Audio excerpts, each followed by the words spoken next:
Hi everyone. तो Jupiter classes पे एक नई वीडियो के साथ आप सभी का स्वागत है। तो लास्ट क्लास जो हमारी रही थी एमसीक्यूज़ की, उसमें काफ़ी एरर्स थे और एनर्जी लेवल भी बहुत लो था। ठीक है, तो इस वीडियो में कोशिश करी जाएगी कि एनर्जी लेवल भी जो है हाई रहे और एरर्स भी ना हो। ठीक है तो इस वीडियो में हम डिस्कस करेंगे MCQs which are based on models and articles. ठीक है, दोनों, क्योंकि एक मॉडल मॉडल पे ही 20 से 25 क्वेश्चंस करना थोड़ा सा बोरिंग हो जाता है। आर्टिकल पे भी 20 से 25 क्वेश्चन करना थोड़ा क्या कहते हैं, बोरिंग हो जाता है। तो इसीलिए हमने इन दोनों को ही एमलगेट कर दिया है। ठीक है, तो दोनों को हम इकट्ठा ही करेंगे। ठीक है, तो पहला क्वेश्चन है आपका, I dash finish my work quickly. ठीक है, I dash finish my work quickly. ठीक है, तो आपने इनमें एक मॉडल फिल करना है and the options are will, shall, may, might. ठीक है तो आपको बता दूं कि इस क्वेश्चन का आंसर है ऑप्शन नंबर बी, शैल। ठीक है, आई के साथ यहाँ पे शैल का इस्तेमाल किया जाएगा, ना कि विल का। वो क्यों? क्योंकि एक रूल है, हमारे पास एक रूल है कि जब एक सेंटेंस जो है वो महज फ्यूचरिटी इंटेंट करता हो, ठीक है, बिना किसी कमांड या इंटेंशन वाले आइडियाज के, तो ऐसे में आप फर्स्ट पर्सन आई के साथ किसका इस्तेमाल करेंगे? शैल का, ऑलवेज। और सेकंड और थर्ड पर्सन के साथ किसका इस्तेमाल करेंगे? विल का। ठीक है, दिस इज द रूल। ठीक है, समझ गए बात को? तो इसीलिए यहाँ पे क्या आएगा? I shall finish my work quickly. ठीक है, तो option number B is the correct. Next question है भाई, question number 2 is the question number 2 is that I dash return your money without fail. ठीक है, I dash return your money without fail. ठीक है, and the options are shall, will, should या can. ठीक है, आप बताइए आपके यहाँ पे किस मॉडल का इस्तेमाल किया जाएगा? ठीक है, शुड और कैन को तो क्या कहते हैं, आप एलिमिनेट कर दीजिए। कंपटीशन इन दो के बीच में है, शैल और विल के बीच में। ठीक है, तो मैं आपको बता दूं, यहाँ पे शैल नहीं बल्कि विल का इस्तेमाल किया जाएगा। अभी आप कहेंगे कि ऊपर तो हमने आई के साथ शैल का इस्तेमाल किया, तो यहाँ पे हमने जो है अब विल का इस्तेमाल क्यों किया? वो इसलिए किया क्योंकि एक रूल है भाई, वही ऊपर वाला रूल, उसको ही एक्सटेंड करते हैं यहाँ पे। वो इसलिए क्योंकि क्या कहते हैं, जब एक सेंटेंस जो है आपके सामने रख दिया जाए, जिसे ना कि सिर्फ फ्यूचर की तरफ इशारा हो, बल्कि उस फ्यूचर के इशारे में क्या है, एक तरीके की इंटेंशन हो, एक तरीके की क्या कहते हैं, एक प्रॉमिस टाइप किया जाए। ठीक है, देन इस केस में हम फर्स्ट पर्सन के साथ हमेशा विल का इस्तेमाल करेंगे और सेकंड और थर्ड पर्सन के साथ हमेशा शैल का इस्तेमाल करेंगे। तो इसीलिए I will return your money without fail आएगा। ठीक है, so option number B is the correct answer here.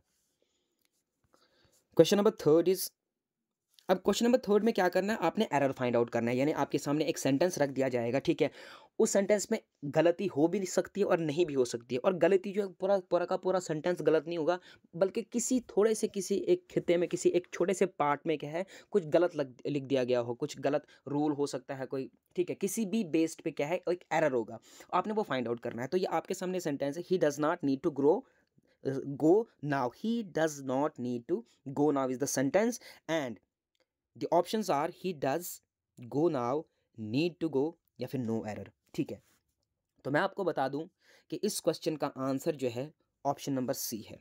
Y option number C? क्यों?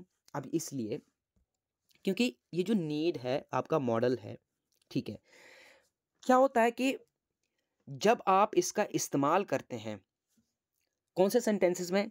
नेगेटिव और इंटरोगेटिव सेंटेंसेस में। तो डज नॉट से हमें पता लग गया कि ये एक नेगेटिव सेंटेंस है। तो अब अगर आपको इस रूल का पता होगा कि नीड जो है, नीड मॉडल जो है, जब हम इसका इस्तेमाल एक नेगेटिव या फिर एक इंटरोगेटिव सेंटेंस में करते हैं, तो ऐसे में इसके बाद हम टू कभी नहीं ले आते। ठीक है, to will never be used after need when need is used as a model। ठीक है, तो इसलिए जो आपका ये वाला पोर्शन है क्वेश्चन का, ये गलत है, यानी कि इसमें एरर है। So option number C is the correct. Now question number 4, he needs not worry any more. ठीक है, he needs not worry any more. The options are, इसमें भी वही एरर फाइंड आउट करना है आपने। ठीक है, he needs not worry any मोर या फिर नो एरर। तो आपको बता दूं कि इस क्वेश्चन का आंसर जो है वो रहने वाला है option number A, he needs. अब ऑप्शन नंबर ए में क्या ऐसी बात है, यानी इस वाले पोर्शन में क्या ऐसी बात है कि एक इनकरेक्ट है, इसमें एरर है? वो इसलिए है क्योंकि क्या होता है कि आपके कुछ जो मॉडल्स हैं ना आपके, जिस तरीके से आपके ऑक्सिलरी वर्ब्स हैं ना, इज, एम, आर, वाज, वर वगैरह, ठीक है, उसी तरीके से मॉडल्स भी आपके ऑक्सिलरी वर्ब्स में ही आते हैं। समझ गए बात को? तो जब आप एक नीड, जो कि अपने आप में एक मॉडल है, ठीक है, जब आप इस नीड का इस्तेमाल एज एन ऑक्सिलरी करें, ठीक है, एज एन ऑक्सिलरी वर्ब करें, तो उस टाइम पे नीड जो है हमेशा नीड ही लिखा जाएगा, ना कि नीड्स। क्योंकि क्या होता है, एक सेकेंड, होता क्या है कि जब हम एक सिंपल प्रेजेंट टेंस में, ठीक है, बात कर रहे होते हैं, तो अगर हमारा सब्जेक्ट क्या है, सिंगुलर है, तो उस टाइम हम वर्ब की पहली फॉर्म के साथ क्या करते हैं, एस लगा देते हैं, ठीक है, जैसे यहाँ पे नीड्स था, ठीक है, नीड्स था, इसी तरीके से हम यहाँ पे क्या करते हैं, वर्ब की पहली फॉर्म के साथ एस लगा देते हैं, ठीक है। लेकिन शर्त ये है कि आपका जो सब्जेक्ट है वो सिंगुलर होना चाहिए। लेकिन ये वाला रूल जो है वो आपके इस नीड वाले क्या कहते हैं मॉडल पे अप्लाई नहीं होता। तो इसीलिए जब भी आपको अगर कोई ऐसा क्वेश्चन दिख जाए जहाँ पे नीड लिख दिया गया और आपने एरर फाइंड आउट करना है, तो आपने सीधा उसी को ही मार्क कर देना आंसर, ठीक है। नेक्स्ट क्वेश्चन देख लेते हैं। हाँ, इसमें क्या है, इसमें आपको क्या एक सेंटेंस दिया जाएगा, ठीक है, उसमें क्या कहते हैं स्लैश करके 2-3 मॉडल्स रख दिए जाएंगे, ठीक है, और आपने उन मॉडल्स में से एक को चूज़ करना है। तो आपके सामने क्या है, एक सेंटेंस है, वी शुड ऑट या may to improve the lot of the poor in our country, ठीक है। तो इस क्वेश्चन का जो आंसर है वो है ऑट। ऑट क्यों है? क्योंकि अगर आपने यहाँ पे ध्यान दिया होगा तो यहाँ पे एक वर्ड यूज़ किया गया है, दैट इज़ टू, ठीक है।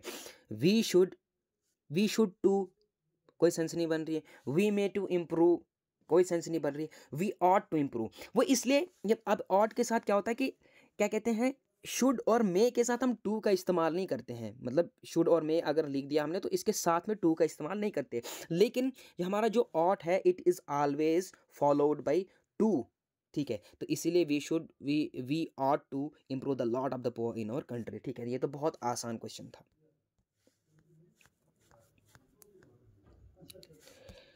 So here is the next question. Don't worry, they dash have just forgotten to send invitation card, ठीक है। Don't worry, they dash have just forgotten to send invitation card. Here are the options: ought to, might, shall, must, ठीक है। अब आपको एक बात बता दूं कि इस क्वेश्चन में क्या है, पॉसिबिलिटी, ठीक है। एक पॉसिबिलिटी कि हाँ उन्हें भूल गया होगा, दिस इज पॉसिबिलिटी। हालांकि उन्होंने इंटेंशनली भी किया होगा, उन्होंने जानबूझ के भी हो सकता है कार्ड नहीं भेजा होगा, लेकिन पॉसिबिलिटी है कि वो भूल भी गए होंगे। तो इनमें से कौन सा वाला मॉडल जो है वो पॉसिबिलिटी को डिपिक्ट करता है, तो वो है भैया आपका ऑप्शन नंबर बी, यानी कि माइट जो है इनमें से, मस्ट, शैल, ऑट टू, इन चारों में से जो है आपका माइट जो है वो जो है पॉसिबिलिटी डिनोट करता है। तो option number B is the correct answer. Here is the next question. Question number 7. Dash anybody attend the lecture, or is it just for registered students? Options are will, can, must, should, ठीक है। ये हैं आपके पास options.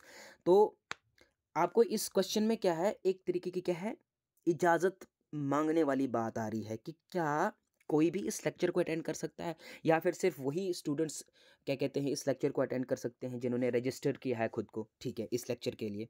तो इसीलिए जो है आपका option number B, option number 2 है, यानी कैन।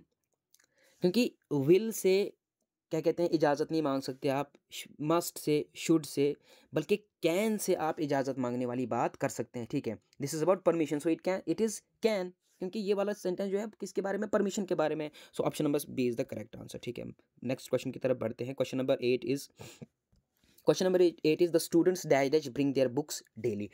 अब देखिए कि इसमें क्या है, एक तरीके की क्या कहते हैं नेसेसिटी, क्योंकि स्टूडेंट्स को क्या करना है, अपनी किताबें हर रोज़ स्कूल लानी है। ये एक तरीके की ऑब्लिगेशन भी है और नेसेसिटी भी है। तो आप मुझे बताइए कि इन मॉडल्स में से, इन 4 मॉडल्स में से जो है किस वाले मॉडल से जो है ऑब्लिगेशन और नेसेसिटी डिपिक्ट होती है, शुड से, नीड टू से, मस्ट से, या फिर कैन से, ठीक है। So option number C is the correct answer, क्योंकि मस्ट से ऑब्लिगेशन और नेसेसिटी जो है डिनोट होती है। Question number 9, question number 9 is he die dash pass if he work hard. ठीक है, इफ ही वर्क हार्ड क्या है? इस क्वेश्चन से क्या है, एक तरीके की कंडीशन जो है डिपिक्ट हो रही है। तो आप मुझे बताइए इनमें से जो है कौन सा वाला सेंटेंस, सॉरी कौन सा वाला मॉडल जो है एक क्या कहते हैं उसे, कंडीशन को कंडीशन का कंक्लूजन दिखाने के लिए इस्तेमाल किया जा सकता है एक तरीके से। ठीक है, क्योंकि ही डैश डैश पास क्या है, कंक्लूजन है, और इफ़ ही वर्कड हार्ड क्या है, एक क्या है, कंडीशन है। और इस कंडीशन का कंक्लूजन किस वाले मॉडल से डिपिक्ट होता है, वो है आपका option number A, would. He would pass if he worked hard. याद रखना कि वुड जो है हमेशा क्या कहते हैं, एक कंडीशन का कंक्लूजन इस्तेमाल करने के लिए दिखाया जा सकता है।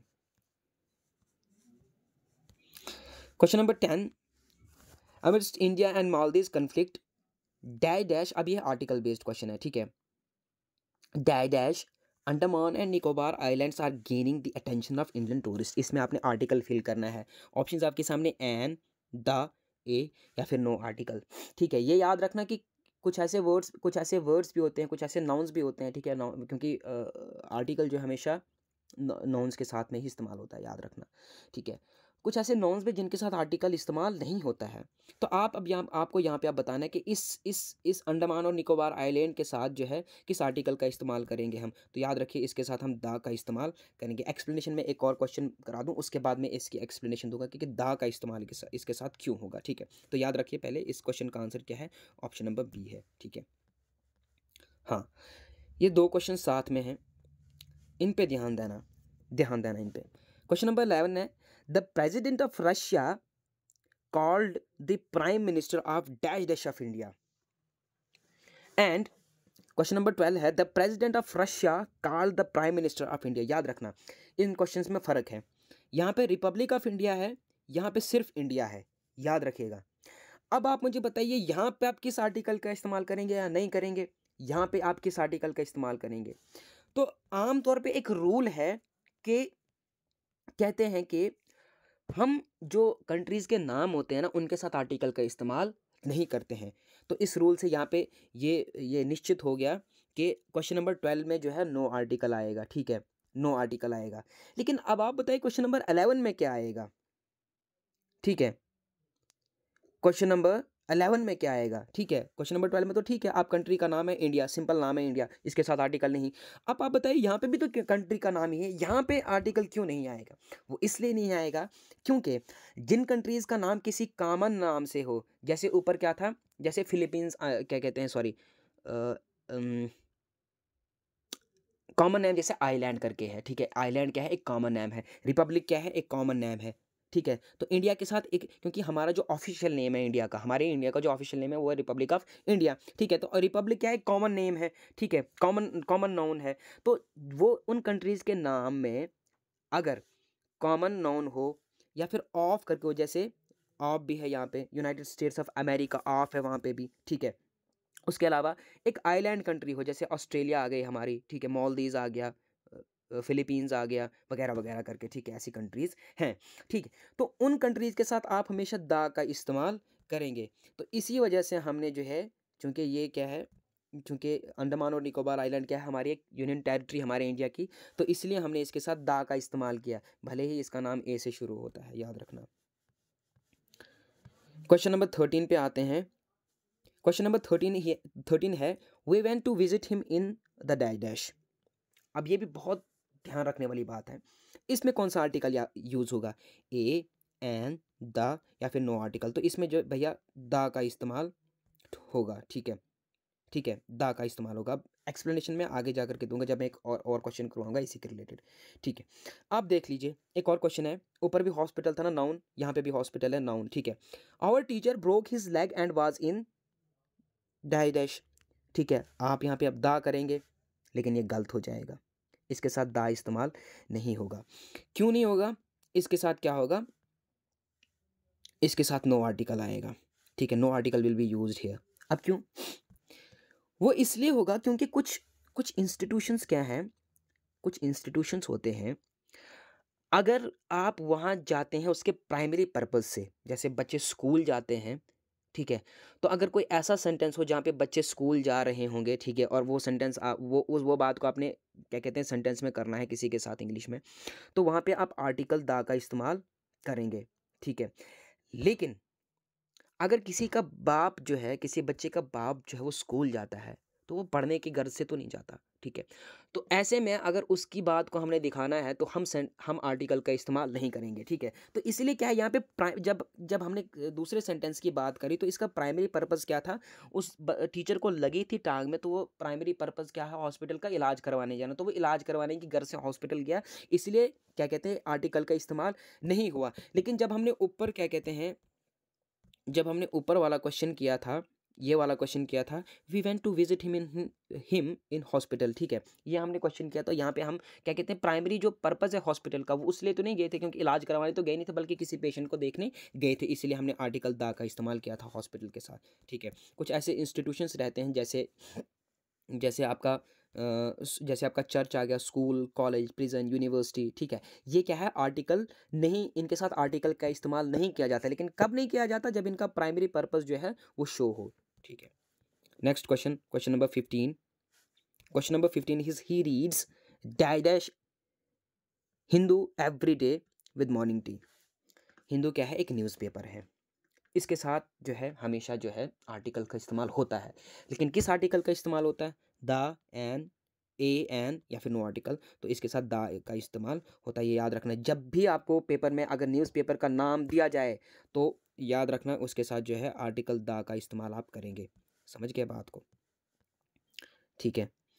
अब यहाँ पे आइए, most of the UPSC aspirants read प्रतियोगिता दर्पण डैश प्रतियोगिता दर्पण क्या है, ये एक मैगजीन है, ठीक है, ये एक मैगजीन है। अब आप मुझे बताइए कि मैगजीन के साथ किस वाले आर्टिकल का इस्तेमाल करेंगे। अब न्यूज़पेपर के साथ तो आपने द का इस्तेमाल किया, लेकिन मैगजीन के साथ किसका, एन, द, ए या फिर नो आर्टिकल। तो याद रखना no article is used with magazines and periodicals, ठीक है। मैगजीन्स और पीरियोडिकल्स के साथ आर्टिकल का इस्तेमाल नहीं किया जाता, ये याद रखना। तो इसलिए यहाँ पे जो है ऑप्शन नंबर डी इस क्वेश्चन का आंसर सही है। Here is question number 17। Dash friendship is a gift for those who value it. The A an no article, so the option number D is the correct. क्यों? Because here the friendship क्या है, एक तरीके से uncountable noun की तरह पे इस्तेमाल हुई है, ठीक है। Friendship, can you measure friendship, क्या आप फ्रेंडशिप को माप सकते हैं? कभी नहीं माप सकते। Here friendship is used as an uncountable noun, और अनकाउंटेबल नाउन के साथ हम आर्टिकल का इस्तेमाल नहीं करते, so here the option number D is the correct answer. Question number 18 है, Nikhil and Salim play the dash very harmonium very well, ठीक है। The, an, A, no article, option number A is the correct, the, ठीक है, the harmonium well, समझ के बात को। Here is question number 19. Interesting question है। My brother who has dash MA in economics sent me dash SMS yesterday from his new phone. अब यहाँ पे क्या कौन सा वाला आएगा, यहाँ पे कौन सा वाला आएगा, option number A, B, an, C, A the, D, an A. तो याद रखिए option number B is the correct answer. वो क्यों, अब देखते हैं। क्या होता है कि याद रखना जो बेसिक रूल है ना वावल आर्टिकल्स का, कि क्या कहते हैं, एन जो है हमेशा वावल वाले वर्ड्स के साथ इस्तेमाल होगा, यानी जो वावल से शुरू होते हैं, और ए जो है जो हमेशा कॉन्सोनेंट से शुरू होते हैं, लेकिन नहीं। याद रखना रूल ये है कि एन का इस्तेमाल आप उन वर्ड्स के साथ करेंगे, उन नाउन के साथ करेंगे जिनकी जो क्या कहते हैं, जिनकी जो प्रोनंसिएशन है, ठीक है, किस साउंड से शुरू हो, वावल साउंड से शुरू हो। अगर उनकी प्रोनंसिएशन वावल साउंड से शुरू होती है, उनकी स्पेलिंग वावल साउंड से शुरू होती है, तो उनके साथ एन, कॉन्सोनेंट साउंड से शुरू होती है तो ए, भले ही क्या कहते हैं पहला अल्फ़ाबेट वावल हो या पहला अल्फ़ाबेट कॉन्सोनेंट हो, डजंट मैटर, वॉइस में क्या कहते हैं सिलेबल मैटर, ठीक है। अब क्यों, अब हमने एन का इस्तेमाल यहाँ पे इसलिए किया क्योंकि एम ए इज प्रोनाउंस्ड है एम ए, ठीक है, एम ए ई, इसीलिए क्या कहते हैं एन का इस्तेमाल यहाँ पे हुआ। उसी तरीके से SMS किस तरीके से, SMS, S E double S E is a vowel, तो सो एन का इस्तेमाल। तो ये क्वेश्चन नंबर 19 का आंसर जो है बी रहेगा। Here is question number 20 and the last question of this series. I have only one close friend. He is dash European and a the no article. ठीक है, इसके साथ जो है ए का इस्तेमाल होगा। देखें यहाँ पे ई है, बहुत सारे बच्चे तो एन करके आ जाएंगे क्योंकि भाई वावल है ई, लेकिन जो यहाँ की इस ई की जो इसकी जो साउंड है, ठीक है, अगर आपने क्या कहते हैं वो सिलेबल्स पढ़े होंगे ना अच्छे से, सिलेबल्स ग्रेजुएशन में पढ़ाए जाते हैं, सिलेबल करके एक चैप्टर रहता है, ठीक है, ग्रामर में। अगर आपने वो पढ़ा होगा तो आप इस क्वेश्चन को इस तरीके के क्वेश्चन को आसानी के साथ कर सकते हैं, ठीक है। Because the European start with the consonant sound, European, U U U वाला नहीं, यू, ठीक है। तो इसीलिए option number A B is the correct. तो ये थी आपकी क्लास, बहुत बहुत धन्यवाद आपका। मिलते हैं एक नई वीडियो में कल।